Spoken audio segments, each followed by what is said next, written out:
I always wonder while I work about all the things I want to do once I'm done for the day. But more often than not, I end up wasting my evenings doing things that don't matter. But what exactly is wasting time? For some, spending 2 hours on their phones scrolling through reels may be totally okay, a way to entertain themselves without putting any mind to it. But for others who want to do more, who want to enjoy their personal time more mindfully, scrolling through others' lives may be a waste of time. So, if you feel like you want to be more intentional with your personal time, do things that actually make you feel good rather than just pass the time. Here are a few things I do to claim back my evenings.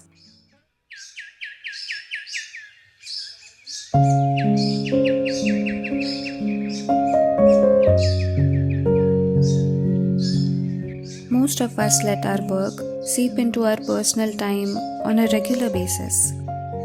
We delay our important tasks till the last moment, making it an everyday ritual to work overtime.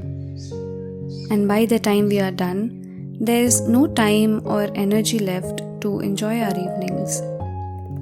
That's why I prefer to tackle most of my priority tasks in the first half and the remaining before the sunset. This way, even if I'm not done 100%, my biggest priorities are still taken care of, and I can unwind without guilt.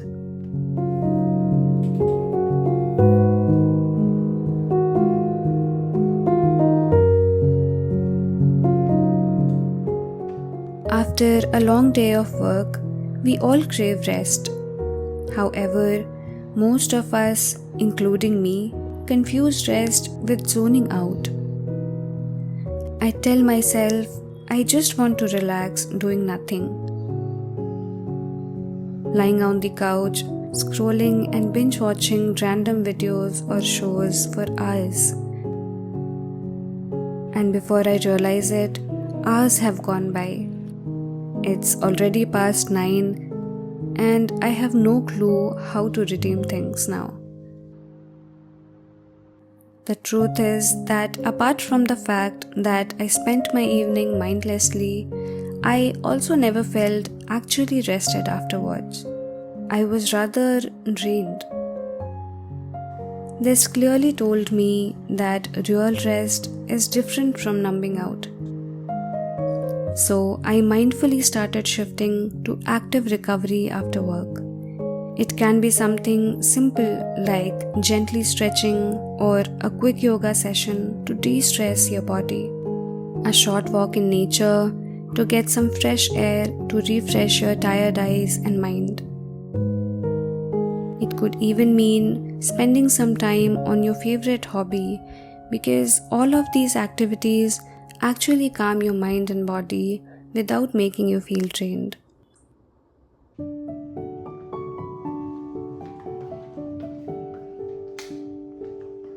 We spend so much time planning our work days, but don't give enough thought to our evenings.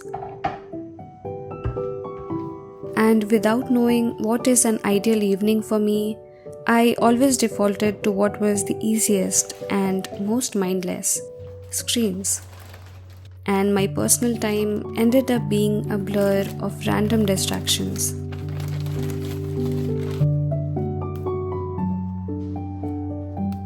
But when I took some time to actually think, what does a fulfilling evening look like for me?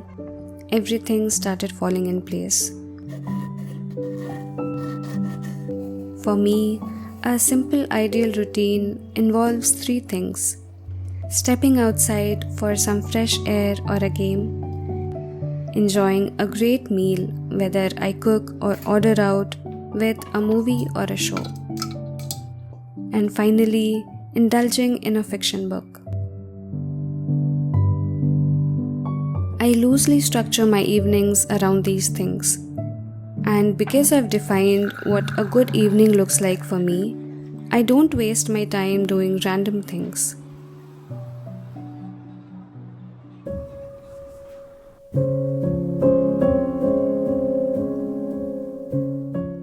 Most of us work in front of our computers all day anyway. So, getting caught up in unnecessary scrolling after work doesn't help recover our already strained eyes. Moreover, to create the ideal evening we just discussed, to make time for what we actually want to do, the first step is to remove distractions. And for most of us, that distraction is our phone, rather, the apps that live in our phones. There are so many apps we just open without thinking, out of habit. Social media, news, random games. And while they seem entertaining in the moment, giving a quick dopamine hit, they often leave me feeling worse afterwards. So I always try to notice how I feel after using an app. If it makes me drained, anxious, or empty, I don't want to have it in my phone. And surprisingly, I don't even miss them once they're gone, because there are always better things to do that genuinely make me feel happy and content.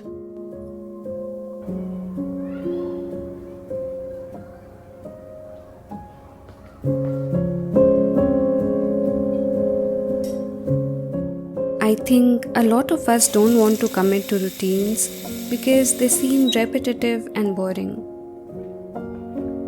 But that's not the idea here. We want our evenings to be mindful but interesting. And I found that having a variety actually makes my evenings feel more exciting, something that I look forward to. And it doesn't have to be fancy. Some evenings I go out for a walk, while other days I like to play table tennis. Sometimes I stay in bed and read, and other times I paint. We play poker or a game of sequence some evenings, or decide to do a movie night. Few evenings we cook, other nights we order in or go out. Since I work from home every day, I sometimes also like to go out for a drive.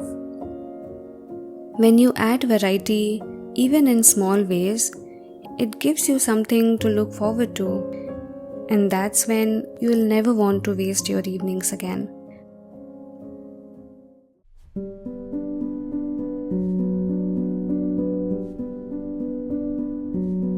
One of the best things I do sometimes is time blocking my evenings. Not in a rigid way, but just to make sure I actually make time for things I want to do. I set aside specific blocks for leisure, entertainment, and even personal growth. That way, instead of my whole evening getting sucked into one thing, I get to balance different activities. For example, 6 to 7 p.m. could be to go for a walk or a game. 7 to 8 p.m. could be for dinner and conversation with family. 8 to 9 for entertainment like watching a show or a movie. And 9 to 10 for a hobby like reading or a personal project. Again, it's nothing rigid, but giving my evenings a structure makes things a lot easier for me. By the way, I'm currently reading the Powerless series by Lauren Roberts and thoroughly enjoying it.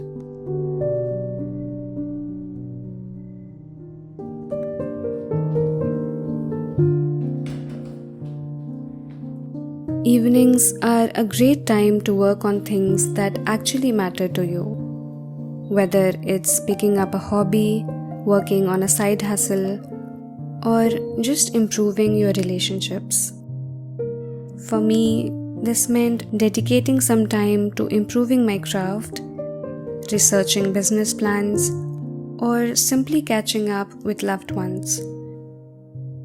Instead of seeing evenings as leftover time, I started treating them as my valuable hours, and that shift changed a lot of things for good. And those are a few ways that help me claim my evenings back and enjoy it actively instead of letting it pass by in a haze. This is about mindfully spending your time doing what really matters to you, whether it's finishing a book, getting better at a hobby, or getting closer to your dream plan. Anything that helps you wind down in a way that feels good. I hope you take back something from this video that helps you really enjoy your evenings after work. If you did, I'd really appreciate it if you liked and subscribed. Thank you so much for watching, and I'll see you in the next video.